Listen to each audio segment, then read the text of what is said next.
So when we look in the worm castings here, we can still see lots of worms left in there.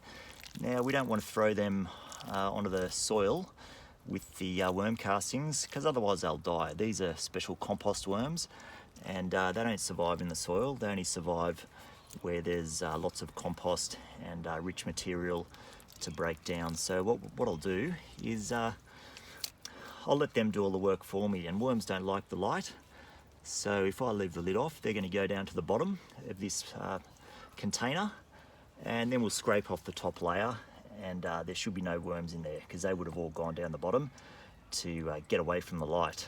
So if we just have a closer look at one of these worms, so there he is there. If you have a close look, you can see it's got lots of segments. So the worm's made up of hundreds of these segments, and the way it moves is it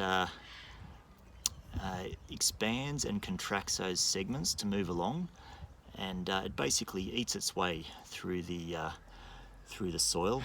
And as I said, it goes through the digestive tract, and then it comes out as worm castings. Now if you have a close look, you can probably see its mouth there. It's trying to get out of the light. It doesn't like it, but it's trying to go through my fingers there. But we'll just put it back in the worm castings so it can be comfortable.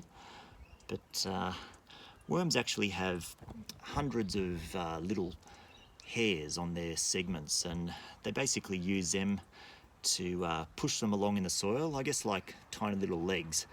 So they can get quite a good grip on the soil, and that's the way that they move themselves along, as well as expanding and contracting those sections, as we can see there.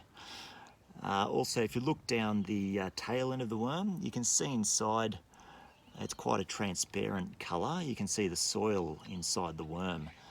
Now the worms actually have tiny stones inside their gut that they swallow, and that helps to grind up the soil and turn it into worm castings. And there he goes. He's just going through my fingers there, so I'll just let him go back into the worm castings, and I'll just cover him up there so he's nice and comfortable.